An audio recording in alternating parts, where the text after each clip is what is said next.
नमस्कार, आप देख रहे हैं प्राइम टीवी और मैं हूं आपके साथ मुस्कान अजमानी। रुक करेंगे मध्य प्रदेश की बड़ी खबरों की ओर, जहां छिंदवाड़ा में मुख्यमंत्री डॉक्टर मोहन यादव ने चौरई में रोड शो किया और भाजपा प्रत्याशी विवेक बंटी साहू के लिए आशीर्वाद मांगा। इस दौरान सामाजिक संगठनों और आमजनों ने फूल मालाओं और आतिशबाजी से मुख्यमंत्री का स्वागत किया है और बताया जा रहा है कि चौरई में रोड शो के लिए विशेष तैयारियां की गई थी और विशेष वाहन में सवार होकर मुख्यमंत्री डॉक्टर मोहन यादव, भाजपा प्रत्याशी विवेक बंटी साहू, पूर्व विधायक पंडित रमेश दुबे, विधानसभा प्रत्याशी लखन वर्मा समेत हजारों की संख्या में कार्यकर्ताओं और समर्थकों के साथ बस स्टैंड, मुख्य बाजार और गंज क्षेत्र से कुंडा रोड पहुंचे। वहीं रोड शो की समाप्ति पर चुनाव कार्यालय चौरई में मुख्यमंत्री डॉक्टर मोहन यादव ने आमजनों को संबोधित करते हुए भाजपा प्रत्याशी विवेक साहू के लिए आशीर्वाद भी मांगा है।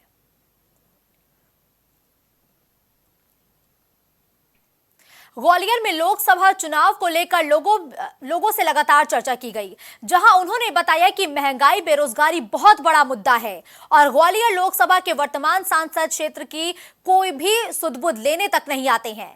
वहीं महिलाओं ने महंगाई और सुरक्षा को लेकर चर्चा भी की है। 2024 की लोकसभा की तैयारियां शुरू हो गई हैं। लोकसभा चुनाव की तारीख भी घोषणा हो गई है। हम ग्वालियर में इस वक्त हैं। हमारे साथ कुछ युवा भी हैं, कुछ महिलाएं भी हैं। उनसे जानते हैं कि जो लोकसभा चुनाव के वर्तमान सांसद कितना उनका विकास करा, कितना उन्होंने ग्वालियर शहर के लिए विकास किया। आइए जानते हैं, पूछते हैं इनसे, निकालते हैं। क्या नाम? धर्मवीर सिंह राठौर जी। सांसद जी हैं, उनके द्वारा जो विकास कार्य कराए गए, किसने कराए गए? आज तक पूरे ग्वालियर संसदीय क्षेत्र में कोई एक विकास का कार्य कोई बता दे, मैं उसको इनाम दूंगा। सांसद जी 2019 के चुनाव में सिर्फ हम लोगों को दिखाई दिए थे चुनाव के दौरान, उसके बाद सांसद जी आज तक दिखाई नहीं दिए हैं। भारतीय जनता पार्टी की जो विकास का जो छाती पीट रही है, वो दूर दूर तक विकास नहीं है। और न एक भी ग्वालियर शहर में, ग्वालियर ग्रामीण की जो विधानसभा है उनमें एक भी क्षेत्र में कोई भी विकास कार्य अगर सांसद जी खुद भी नहीं बता पाएंगे कि कहाँ हमने विकास कराया है। भारतीय जनता पार्टी का घोषणा पत्र भ्रमित करने वाला घोषणा पत्र है, या हम ये कह सकते हैं कि ये फर्जी घोषणा पत्र की बात करते हैं। उस पर आज तक इन्होंने कभी कोई काम नहीं किया है। हमारे साथ कोई महिला भी खड़ी है। महिला से पूछते हैं, महिला कितनी सुरक्षित और महिलाओं को क्या बने का? मेरे ख्याल से ये समझ में नहीं आता कि कितनी महिलाएं, आजकल लड़कियां रात को नहीं निकल सकती हैं, घर में से निकलने से डरती हैं, कहीं कोई छेड़ ना दे। और मेरे ख्याल से कोई तो महिला आज के ज़माने में सुरक्षित नहीं है भाजपा की सरकार में। उनसे चर्चा करते पूछते हैं किस तरह से बोले। तोमर साहब, जो लोकसभा का चुनाव आया है, किस तरह से देखते हो? किस तरह से, मतलब किन मुद्दों को लेकर आप? अच्छा है, चुनाव अच्छे बढ़िया दोनों पार्टियों का वो है, जैसा भी जिसका। अभी तो कांग्रेस का तो कोई उम्मीदवार ही नहीं घोषित किया गया है।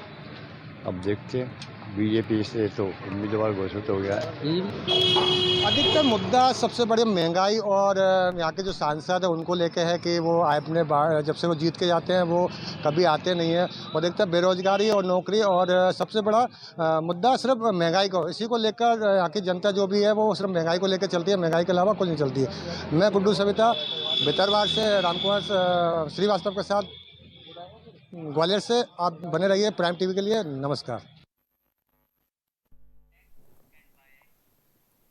अब अगली खबर झाबुआ से है, जहां कांग्रेस पार्टी के विधायक विक्रांत भूरिया ने झाबुआ, अलीराजपुर, रतलाम लोकसभा के कांग्रेस प्रत्याशी कांतिलाल भूरिया के पक्ष में बयान देते हुए कहा कि कांतिलाल भूरिया ने भील समाज और भिलाला समाज की सेवा के लिए हमेशा काम किया है और दोनों समाज से हमारे पारिवारिक संबंध हैं। जिस तरह से भूरिया जी का राजनीतिक जीवन रहा है, उन्होंने सबको साथ में लेकर हमेशा काम करा है और सारे समाजों का उन पर आशीर्वाद भी रहा है।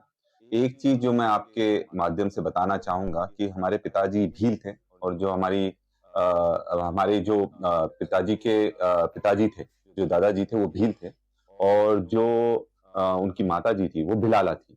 तो कहीं ना कहीं दोनों समाजों में एक बहुत ही मजबूत पैठ हमारे परिवार की है और भूरिया जी की है, और यही हमारी सबसे बड़ी ताकत है।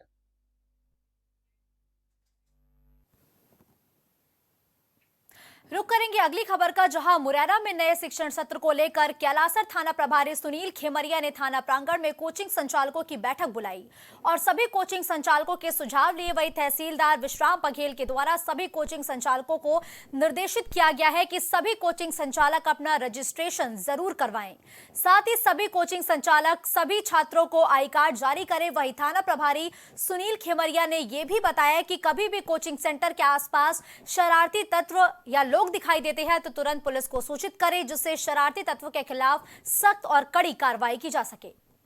नया शिक्षण सत्र स्टार्ट हो रहा था और इस कैलारस में काफ़ी कोचिंग संचालक भी हैं और कोचिंगों की वजह से पिछले वर्ष में कुछ ऐसे व्यवधान देखने को मिले थे। उन सभी के निराकरण के लिए हम टीआई साहब, डीओ साहब और एसडीओपी साहब वगैरह के सहयोग से एक सामूहिक बैठक बुलाई गई थी कि आपसी चर्चा के द्वारा कुछ कोचिंग संचालकों को निर्देश देने थे, कुछ उनके सुझाव में लेने थे, जिससे कि ये जो पिछले विगत वर्ष में जो समस्या आई थी उनके निराकरण हो जाए।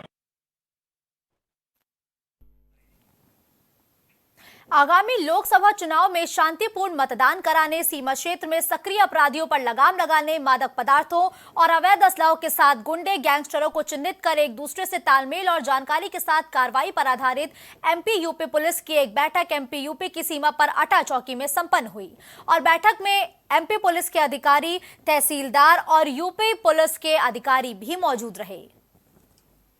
एमपी यूपी बॉर्डर हमारे थाना क्षेत्र लोकसभा से लगती है, तो उसमें यूपी बॉर्डर पे जो थाने लगे हुए हैं उनमें बालाबेहट, मदनपुर और इन लोगों को बुलाया गया था। थाना प्रभारियों के साथ हम लोगों ने मीटिंग की है, जिसमें स्थायी वारंटी और गिरफ्तार वारंटी जो समस्याएं मतलब इलेक्शन को लेकर आती हैं उनके बारे में चर्चा की गई है। ये आगामी लोकसभा निर्वाचन को देखते हुए उत्तर प्रदेश पुलिस और अपने मध्य प्रदेश पुलिस का जो अंतर्राज्यीय चौकी है इस और बॉर्डर सीमा जो लगी हुई है दोनों प्रांतों की, उसको लेकर के उनके आगामी लोकसभा चुनाव के जो समस्याएं आ सकती हैं उनको लेकर के विस्तृत चर्चा, उन पर कैसे अपन प्रभावी नियंत्रण कर सकते हैं। बुरहानपुर से खबर है, जहां शासकीय महाविद्यालय में परीक्षा के दौरान एक प्रोफेसर पर शराब के नशे में छात्रा के साथ छेड़छाड़ का आरोप लगा है, जिसके बाद घटना के विरोध में छात्रों और एबीवीपी के कार्यकर्ताओं ने पुलिस थाने पहुंचकर शिकायत की है और पुलिस ने आरोपी प्रोफेसर को हिरासत में लेकर मामले की जांच शुरू कर दी है।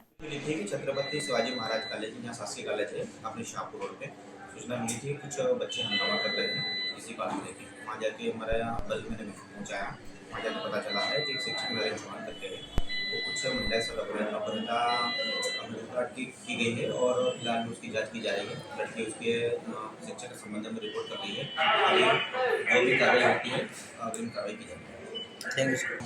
आज हम लोग अखिल भारतीय विद्यार्थी परिषद से है छत्रपति शिवाजी महाराज शासकीय महाविद्यालय जो शाहपुर रोड पर है, वहाँ पर बीबीए के एग्ज़ाम चल रहे थे, तो वहीं पर एक छात्रा के साथ किसी सर के द्वारा वो नशे में थे तो उसके साथ छेड़छाड़ हुई, तो वही विद्यार्थी परिषद पहुंचा और देखा कि मामला क्या है और उसी की आज थाने में रिपोर्ट कर रहे हैं। कौन से सर है? सर का नाम कोई चौहान करके बता रहे हैं। हम सभी लोग एबीवीपी से हैं। हमारे को सूचना मिली थी कि शासकीय महाविद्यालय बुरहानपुर में एक छात्रा के साथ छेड़खानी की गई है सर द्वारा जो नशे में थे, उसी को लेकर हम थाना शिकारपुरा पहुँचे थे। कौन से सर? सर वही मतलब पढ़ाते हैं, बाकी अभी सस्पेंड है, फिर भी वो आ रहे हैं और छात्राओं के साथ बदतमीजी कर रहे हैं। छात्रा का कहना है कि सर द्वारा एक दूसरी छात्रा से पूछा गया कि वो लड़की आई नहीं आज, और आके फिर उसके पास खड़े थे। खबर बुरहानपुर से है, जहां कांग्रेस नेता रुपिंदर कीर की ओर से खोली गई शराब दुकान का सिंधी समाज के लोगों ने विरोध किया है। साथ ही दुकान नहीं हटने पर आंदोलन की चेतावनी भी दे दी है। दरअसल शराब दुकान पहले श्रीमाया होटल के पास संचालित होती थी, लेकिन अब ये सिंधी बस्ती में स्थानांतरित कर दी गई है, जिसका विरोध लगातार जारी है। दरअसल सिंधी बस्ती में मुख्य मार्ग पर एक नई शराब की दुकान खुली है, जिसके विरोध में काफी संख्या में सिंधी समाज के लोग जमा होकर नारेबाजी कर विरोध दर्ज कराते हुए नजर आए। वहीं महिला पुरुष रहवासियों ने कहा कि दुकान यहां से स्थानांतरित की जाए, नहीं तो हम आंदोलन करेंगे और चुनाव का बहिष्कार भी करेंगे। देखिए, फिलहाल तो आपके माध्यम से मुझे जानकारी मिल रही है कि वहाँ विरोध हो रहा है, बाकी अभी किसी ने मेरे पास कोई आवेदन या कोई इस तरह की स्थिति नहीं है और लीगल रूप से दुकान सही है, नियमों के तहत ही खुली है और जो नियम अनुसार आपत्ति रहित स्थल होना चाहिए उसी पर है, मेन सड़क पर है और निर्धारित दूरी पे, जहाँ जितनी दूरी किसी मंदिर, रजिस्टर्ड मंदिर, मस्जिद या स्कूल, शैक्षणिक संस्था वगैरह से होना चाहिए। विरोध इस बात का हो रहा है कि एक ये जो एरिया है जहाँ पर अपन लोग खड़े हैं, रहवासी एरिया है, उसके पश्चात यहाँ पर पास में ही माता मंदिर है, उसके जस्ट बैक साइड में स्वामी परमानंद आश्रम है और अच्छा खासा रहवासी इलाका है। हमारा एक ही निवेदन है, इसको कौन सा विभाग, संबंधित विभाग से एक ही निवेदन है कि हमारे रहवासी इलाके में और शुद्ध वातावरण जो है उसको अशुद्ध न किया जाए और इस दुकान को और कहीं स्थानांतरित किया जाए। दुकान खुल रही है, दारू की दुकान खुल रही है। हाँ, आज ये रातों रात ही हुआ है। हमको आज ही वजह से रात को 2 बजे पता चला है कि यहाँ शराब की दुकान खुल रही है, जिसका हम विरोध कर रहे हैं कि आजू बाजू में परेशानी तो बहुत होगी इसके लिए। अब उसके लिए हम परेशानी इतनी बता नहीं सकते जितनी परेशानी होगी। आजू बाजू बैठ के पीने वाले आजू बाजू बैठ के पियेंगे, गलियों में आसपास में लेडीज है, मकान है वह पेशाब फिरेंगे, तो कौन पिए हुए आदमी से कौन बहस करेगा, कौन दिन भर मगजमारी करेगा? ये साल भर हमारे लिए मगजमारी बनेगी। हटती तो क्या करेंगे? हम विरोध तो कर ही रहे हैं। जहाँ संबंधित जहाँ हमको आवेदन देने हैं वहाँ आवेदन देंगे प्रशासन द्वारा। हमको जहाँ से जो सहयोग मिलेगा वहाँ जाएंगे हम। क्या नाम है? श्रीचंद सुखवानी। आज क्या परेशानी आ रही है आपको? यहाँ माता का मंदिर है और हमारा पीछे प्रेम प्रकाश मंदिर है। यहाँ पे हमारे लेडीज का आना जाना होता है और बड़ा झूलेलाल मंदिर भी है। हम लोग को बच्चों को छोड़ने भी हमारे को रोड पे आना पड़ता है, पर आगे चल के ये प्रॉब्लम आएगी हमारे यहाँ रोड पे खड़े होके वो पी के कुछ बच्चों को डाल दे हाथ में, तो हमको ये अच्छा नहीं लगेगा। इसके अच्छा ये दारू की दुकान यहाँ पे हमको बंद करवाना। कहाँ पर खुल रही है दारू की दुकान? सिंधी बस्ती में। आप क्या चाहते हो? आप यहाँ नहीं खुलना चाहते क्योंकि हम लोग बच्चों को छोड़ने आते हैं रोड पे। हमारी लड़कियां हैं, कोई लड़के थोड़ी हम लोग उनको रुक जाएंगे। क्या नाम आपका? सिमरन मंगवानी। अगली खबर ग्वालियर से है, जहां काफी दिनों से एसपी की अपेक्षा और मनमानी झेल रहे पत्रकारों ने एसपी द्वारा बुलाई गई प्रेस वार्ता का बहिष्कार कर दिया। बताया जा रहा है कि प्रेस वार्ता में एसपी ने कॉन्फ्रेंस हॉल में प्रवेश किया, जिसके बाद सभी पत्रकार अपनी कुर्सी से उठकर बाहर चले गए। हालांकि इसके बाद एडिशनल एसपी समेत तमाम वरिष्ठ पुलिस अधिकारी बाहर आकर पत्रकारों को समझाने का प्रयास करते देखे गए, लेकिन एसपी की लगातार उपेक्षा के शिकार पत्रकार मानने को तैयार नहीं है।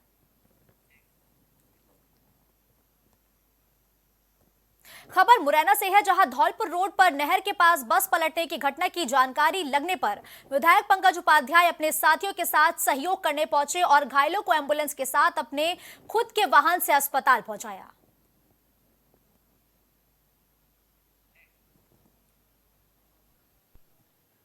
खबर सागर से है, जहां देर रात पुलिस को गश्त के दौरान सूचना मिली कि कुछ व्यक्तियों ने कार से खेत में बने मकान का ताला तोड़कर उसमें रखा अनाज लेकर फरार हो गए हैं, जिस पर पुलिस ने गुंडा कटिंग के पास घेराबंदी करके कार को रोका, जिसके बाद कार में बैठे कुछ व्यक्ति अंधेरे का फायदा उठाकर फरार हो गए। वहीं पुलिस ने कार से चोरी किया गया अनाज बरामद किया है और पुलिस ने कार से एक आरोपी को गिरफ्तार भी किया है और मामले की जांच शुरू कर दी है।